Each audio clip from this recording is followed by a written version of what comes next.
Hello my friends, welcome to this week's video. Today we are going to be looking at the 2023 Nissan Sentra SR. This is the top of the line Sentra. You get some add-on packages, which this one certainly has on it, but otherwise this is as good as it gets. And I'm going to be honest, it looks fabulous for like a small everyday sedan. I mean, nobody buys them anymore, but if you did, this would be a really good option. It's a good looking car, especially with the orange and black thing. It's a $660 Canadian option, but it's money well spent, I think. It just, I don't know, it completely changes the look of the car, in my opinion, for the better. It's really, really handsome. Even my wife thought it was good looking. She would never buy one, but she thought it was good looking, which is a plus if you know my wife. Moving on, we come to the front, sort of a pointed nose arrangement. Sort of continues the sporting pretensions of the vehicle, which do not pay off, but that's okay. We'll talk about that later. One cool thing that you get with this particular vehicle is this plastic cover over the Nissan badge. That's neat. I like that. I'm sure it's on other models, but maybe that's for their newer stuff. It's really nice. I like the way that looks. We get our headlight and then fog lights way down at the bottom there. I like the way that looks, and again, it's kind of almost a squinty eye thing, a la Clint Eastwood from his days as Dirty Harry. And yeah, it just looks good. I could do without the chrome trim, maybe more black. I think it sort of stands out, but not in a good way, if you know what I mean. Moving on, let's check out the trunk while we're here. Trunk space, I should say. So the trunk in the back is actually a really decent size. I sort of left my crap in the back here so that you guys could get an idea of what you can and can't fit. So an oversized camping chair, umbrella, bits and pieces, and you still have lots of space. Quite a spacious trunk, and that's a good thing. I like it. I like it a lot. Moving on, let's check out the back seats. Rear seat space, always a factor. Sliding in behind my own seating position at a massive 5'8", and we get plenty of legroom. Headroom is okay. You've got about an inch or so. So for the 6 foot and under passenger, you're going to be okay. You've got the requisite space necessary. In the back, you've got one USB port, regular, not USB-C. You've got a center console, of course, with cup holders built in. Feels nice. You get this fake, whatever you want to call it, PVC upholstery / faux leather. It's actually not bad. It's similar to what's in my wife's 2019 Kicks, but it seems like they may have reformulated it a little bit. It's a little softer, and it's actually, I'll be honest, a little nicer. I'm not usually a big fan of this faux leather stuff, but it's actually not bad. Feels nice. The contrast stitching in the orange, which is really cool. That's all over the car, and that is sort of it. The back seat is a simple affair in this vehicle because this is fundamentally a pretty simple car. Moving to the front seats. Excuse the grunts and the groans. I don't move as easy as I used to. All right, let's fire this thing up.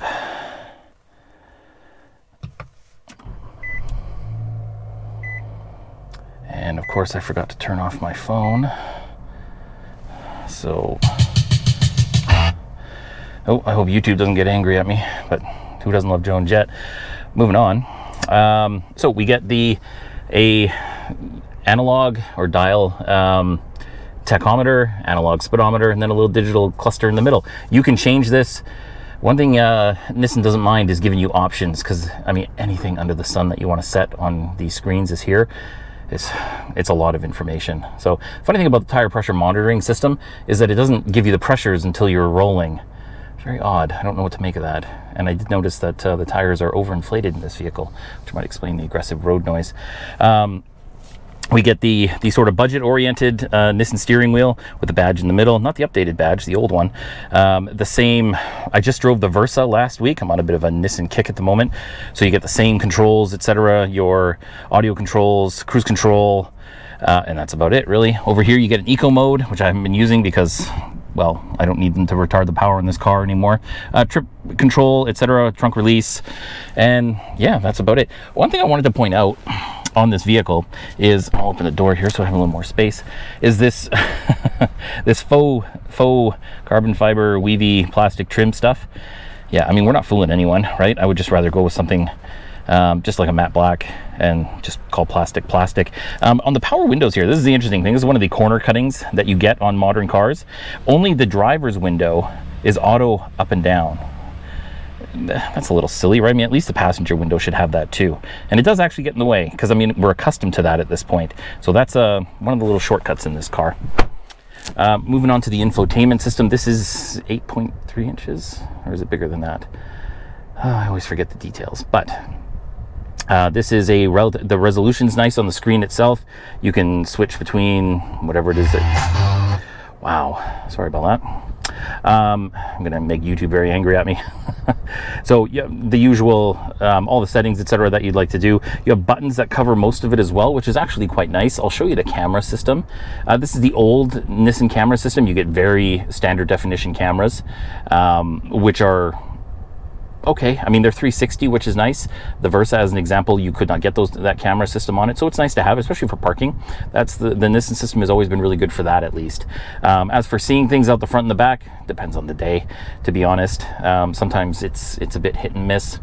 The vents, I love the vents. This is a really it's design, right? I mean, design for the purpose of design, but I love them. I love the way they look. I like the way you manipulate them, etc. Open and close them. It's great. It's really cool. And that's one of those things, you know, you can have a little fun with that and create some visual wonder. Well, wonder's a bit strong, but nevertheless. HVAC controls down here, buttons and dials. Super. The little display screen tells you what's what, but you control it all with buttons and dials. Excellent. Really love that. That's absolutely fantastic. So down here we've got a little receptor here. This would be a perfect place for a wireless charging pad, which this car does not have, which is a bit of a bummer. It was a pleasant surprise on the Versa. I would have expected not to see it there, but I would have expected to see it in this car. But nevertheless, it's not here. So you do get a 12 volt, you get USB-C, USB old school, and you get an auxiliary port. Look at that. I haven't seen one of these forever. Amazing. In case you want to plug in your iPod Gen 1 or something like that. Or a Discman. Do any of you remember what a Discman is? Oh boy. I do not want to forget though, in the infotainment system, you can have Android Auto and CarPlay, but they're both wired. I could not, even the CarPlay, I could not get to work wirelessly. So keep that in mind. Center console. You get your start button, a shifter, something you can grab onto and shift as normal. I like that a lot. Please don't take that away. I don't want buttons. I like a shifter while we still have internal combustion. Sort of standard rickety cup holders. There's no bolsters or whatever it is you want to call it. So if your container, in this case of my water bottle, is smaller than the cup holder, it will rattle, and rattle a lot actually. But that's, is what it is. Center console, not bad. Bigger than I expected, so you can shove your charging cables and whatnot in there. So yeah, there's definitely some room there. Well done. One thing I didn't want to miss was the sunroof. It comes with a sunroof. This is, I think it's only in the top spec model, the SR trim, that you get the sunroof. But how cool is that? I know it's not very big, but you're not going to get a panoramic roof in this car, are you? Not for this price point. So that's cool. I dug that. I really appreciate that it's included in this car. It's just, I don't even like sunroofs, but I love the fact that it's there. And I think that's it. Is it? Yeah, no, it is. It's time to drive. Let's put the seatbelt on here. We're in a provincial park today. Lovely day, actually. We just had a heat wave, or well, a 2-day very hot couple of days, and now it's a little cooler. Very beautiful day to be out and about driving. Let's give it a go, shall we? See what's what. Okay. Oh, something else before I forget. Look down here. I don't know if you can see that. Can you see my foot? Right down there. Yeah, that's the e-brake. A pedal-operated e-brake. Odd position because it's actually pretty much perfectly where you might put the clutch, but they put the e-brake there instead. So how curious is that? I would have expected it to be further to the left, but nope, there it is where the clutch usually goes. So anyway, but I do like the fact that it's foot operated. I like handbrake too, but short of that, as long as it's not electronic, I don't like those things. All right, off we go. So this version of the Sentra has been around since 2019. That's when they redesigned it, and it was a huge improvement. I don't know how many of you pay attention to the Sentra, but the Sentra was actually a car I came across quite a bit when I was younger, and it was okay. It was always okay, but my word, were they ugly. Like, I mean, except for the first generation, the 80s stuff, it was okay. You know, I mean, it was 80s cars, so make of that what you will. But successive generations just got uglier and uglier. It was really bad. And then in 2019, they popped this one out, which was a huge improvement. I really like it. And if you get it in the sportier trims, it does look really, really good. You know, it looks like a car you might actually purchase. It's fantastic instead of being forced to purchase one. Let's not crash, shall we? Okay.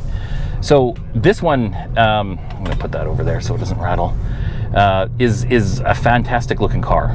It really is. So that's really nice to see. And again, I do love the two-tone color arrangement. Nissan's very good at that. A lot of manufacturers are doing two-tone colors, you know, different color roof or whatever the case may be. Mulgrave School, yes. Shall we go for some canoeing tonight, children? Yes. Yes. Let's see if the headmaster's free. Anyway, moving on. So, yeah, the looks of this car, I have almost no complaints. It's actually a really fabulous car to look at, which is cool. I dig that. So, there's only one engine option. You get a 2-liter 4-cylinder, no turbo option. It gives you about 155 horsepower and a little less than that in torque. Yeah, I mean, it's nothing to write home about. It is particularly sometimes lethargic from a dead stop at a light or a stop sign or something like that. It can be quite slow getting up to speed, but then it's not so bad. And you do have overtaking speed. It will keep pulling. So when you're on the highway and stuff, you want to pass a slow-moving truck, that's not an issue. The Versa did tend to come up short in that regard. So, you know, the extra displacement comes in handy in this car. Despite the underwhelming performance of the powertrain in this thing, it's still a nice car to drive. The suspension's reasonably firm without being uncomfortable. It goes in the direction that you point it to, and it's actually, it drives much nicer than I expected it to, which is, it sort of matches its sporty look, if you will, which is cool. It's a nice surprise, because if it had more power, you might actually get yourself into trouble. But this thing is an extremely manageable car to drive. If you want to throw it through corners and, you know, really wind it up, you can do that and take some joy out of it, which is really nice.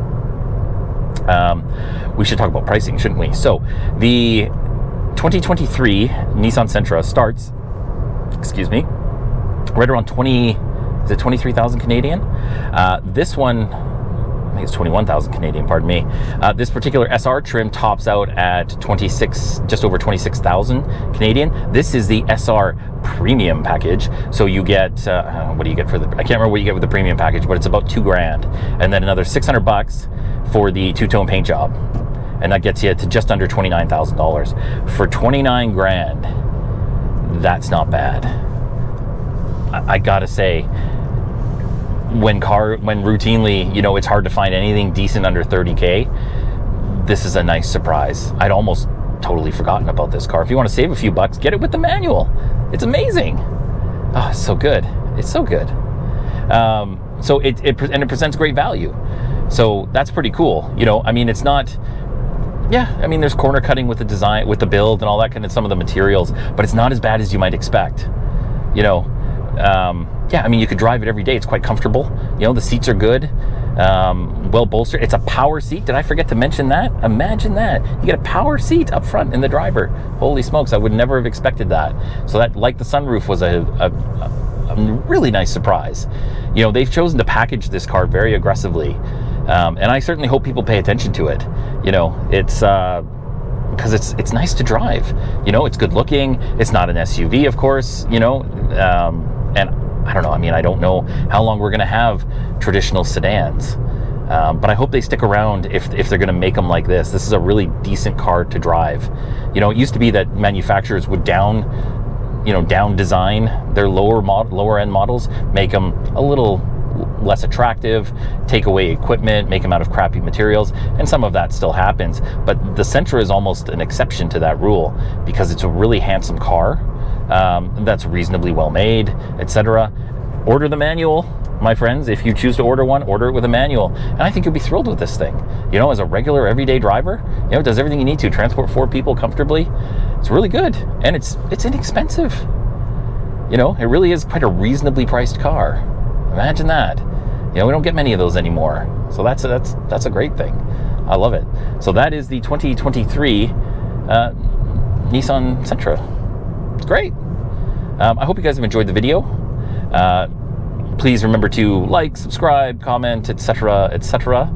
And we will see you all on the next one. Thank you so much and have a great day.